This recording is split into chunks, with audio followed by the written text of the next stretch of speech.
sana tulong-tulong po tayong pagbawal itong online gaming para sa ating bansa.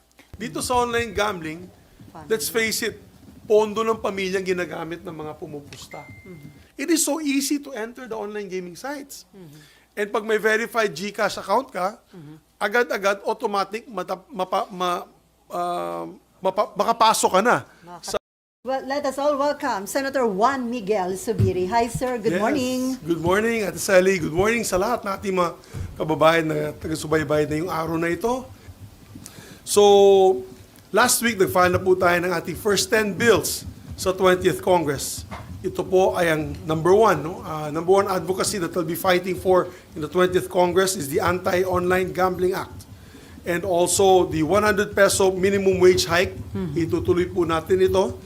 Yung Department of Disaster Resilience, yung National Land Use Act, National Water Resources Act, National Defense Act, yung Revised Philippine Coast Guard Law, Barangay Health Workers Act, Magna Carta for Barangays, at ang Secrecy of Bank Deposits Law. Unang-una po sa aking listahan ang Anti-Online Gambling Act kung saan maglalagay po tayo ng blanket ban sa lahat ng uri ng online gambling. Hindi na po ito basta regulation, total ban na po ito. Para tuluyan na natin matigil ang online gambling na umuubos ng pera ng ating mga kababayan mula sa iba't ibang sektor. And similar to how we banned isabong, similar how we banned Pogo, ito ay magandang hakbang para matanggal na po itong addiction sa ating mga kababayan.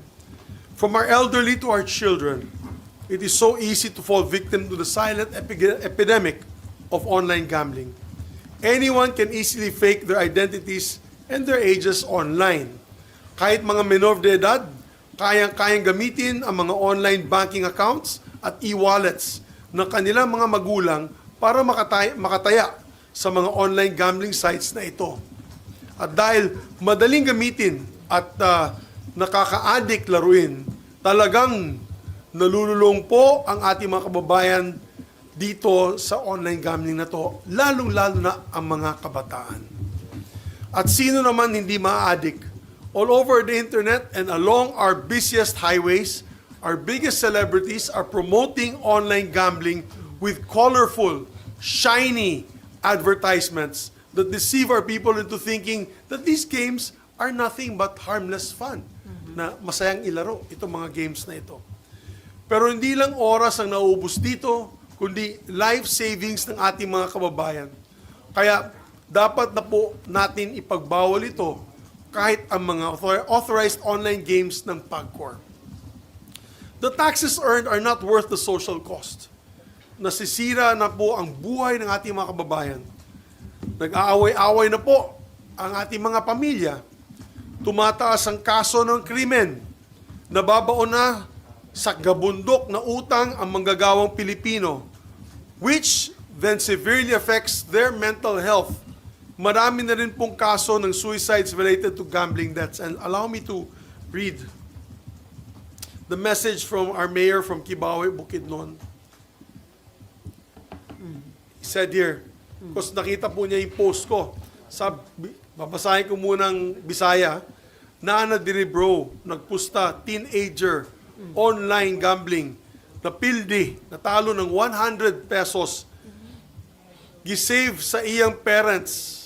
So, tinago po, no, savings po ng kanyang mga tatay at nanay. Siguro less fortunate po ito under living, just below the poverty line. Less than a month, 100 pesos. 100 pesos lamang. Less than a month, ito po yung message niya sa akin. Not 100,000. 100 No, pesos. 100 pesos. Less than a month, napusta po siya, wala kay pildi man. Naulaw siya sa iyang parents, naghikog, nag-suicide. Imagine 100 pesos, then less than a month, nagpusta ulit siya, natalo, yung bata, nag-suicide. No, this is a true story. And then I said, normal kayo mga bata na 16 years old, varsity. This is the kid that killed himself. I'm not, of course, allowed to mention his name for their privacy. But normal kayo nga bata, 16 years old, varsity player, 1 week before nag-start game, July 12, nagpakamatay, nagpahikog, o naghikog, yung bigti. Kay ulaw kaayo sa iyang mga parents, ulaw, nahiya po siya sa kanyang mga magulang. Kaya, these are true stories. We're not making this up. So sir, considering na rampant na yung online gaming, hindi na pwedeng i-regulate lang, talagang total ban ang isusulong na. Well, ang problema kasi dito sa addiction na ito, apektadong lahat eh. Alam mo, unlike other addictions, for example, alcoholism, yung tao lamang pong iinom at siya lang ang mapapahamak, at kung nagkasakit at cirrhosis, siyang namamatay. Dito sa online gambling, let's face it, pondo ng pamilyang ginagamit ng mga pumupusta. Naalala ko po yung post ni Kyle Jennerman, yung si Kulas, Pamilyang Pilipino. Nagkita po kami nung isang araw lamang, nag-lunch po kami, at kinikwento nga niya sa akin kung gaano kalungkot siya na nakikita po niya yung jeepney driver habang kumukuha ng bayad, ay naglalaro po ng scatter. Itong, ano ba yan, yung parang slot machine. At nakikita niya, pindot ng driver, natatalo. Kasi pag nagpipindot ka, hindi ka na nanalo, pindot ulit siya at 10 peso increments. So sabi niya sa akin, that whole 30-minute stretch, mga 500 pesos ang natalo ng driver na habang naglalaro nitong scatter na ito. So imagine, 500 pesos, you lose that, yan ang income mo sa isang buong araw na pagbiyahe na dapat sana binigay mo na sa mga anak nyo yan, sa asawa mo, para mabayaran ang pangangailangan sa bahay. At kaya ako, I'm going to make this an advocacy of mine. It's not enough to do regulation kasi nakita mo naman na yun eh. Lalabas yung that's why na-late ako ng konti dahil gusto ko makita mismo, ako mismo sarili kong makita, saksihan itong online gaming na ito. It is so easy to enter the online gaming sites. And pag may verified GCash account ka, agad-agad automatic makapasok ka na makakataya ka na. Regardless kung anong edad mo. Nakalagay lang doon, you must be 18 years old, you must know the ills of gambling. May konting pabala lang. Tapos, press I agree. Pag pinindot mo na yung I agree na yan, pasok ka na kaagad. Laro ka na. Na walang verification kung 18-year-old nga ba yun, sir? Oo, actually 21 dapat, but walang verification. Well, kasi yung ginamit natin GCash ay adult naman, no? Kasi yung GCash meron naman sila. In fairness, GCash meron naman silang verification method. But what people are doing to circumvent this is basically sometimes hinihiram nila ang may 21 na edad, di ba?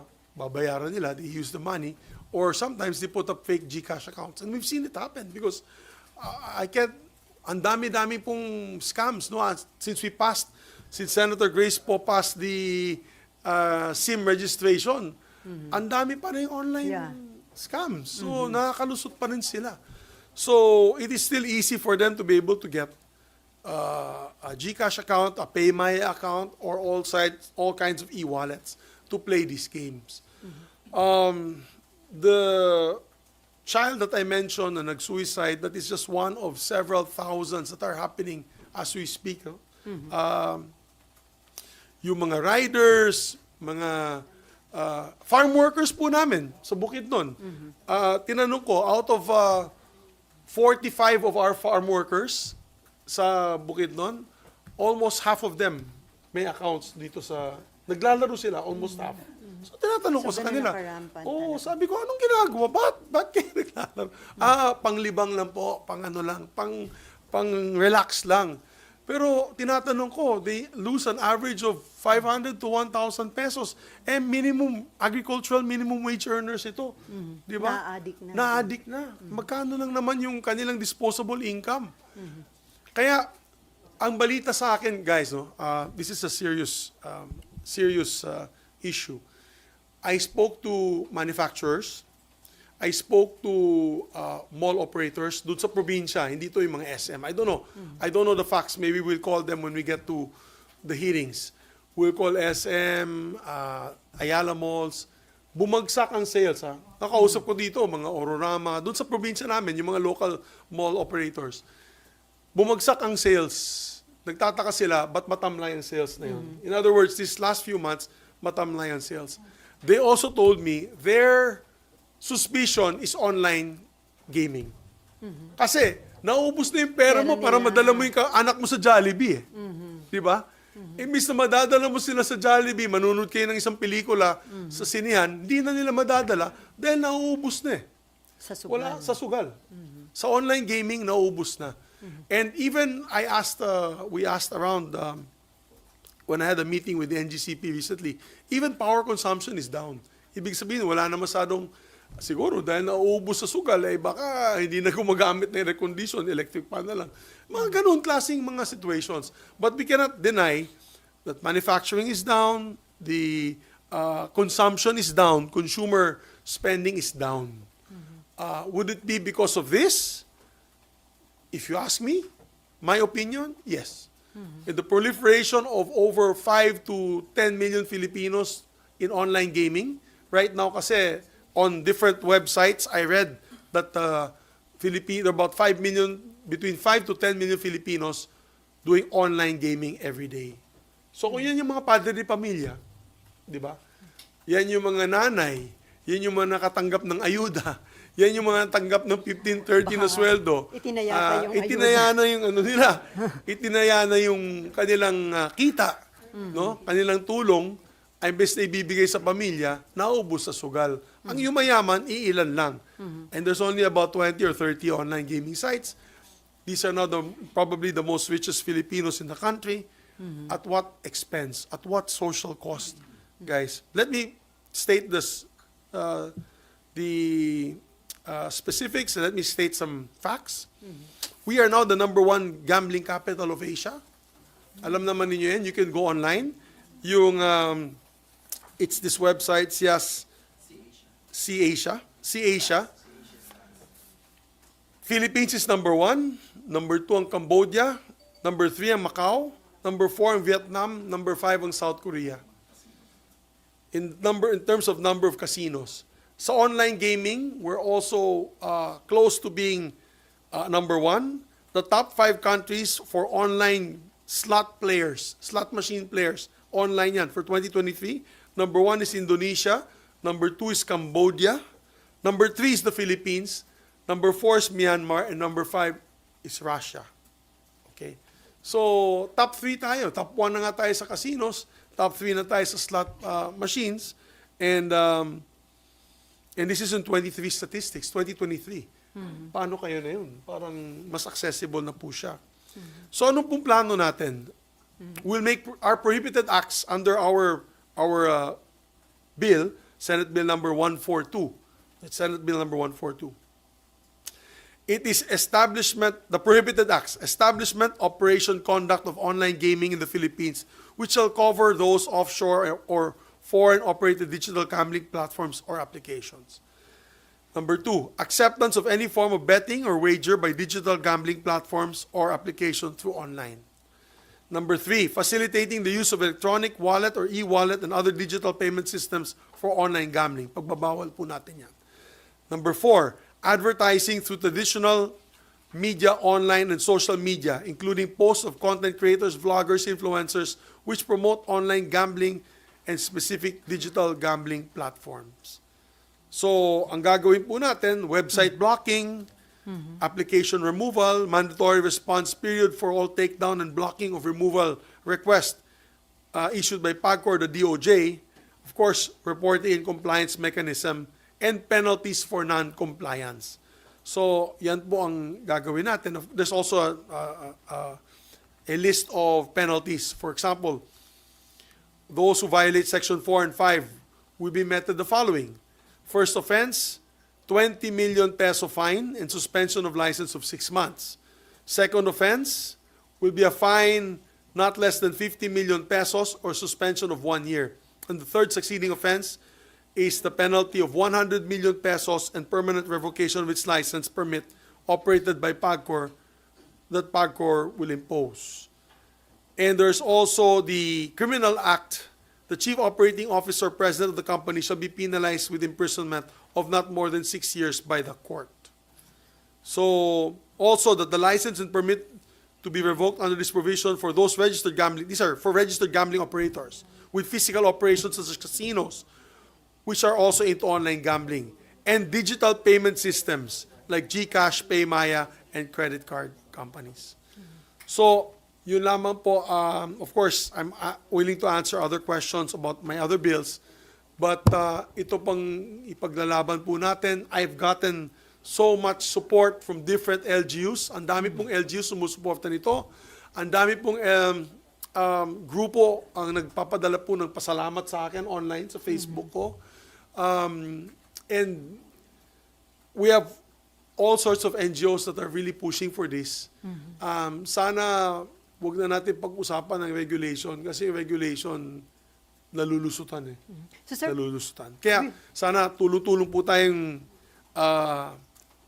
pagbawal itong online gaming para sa ating bansa.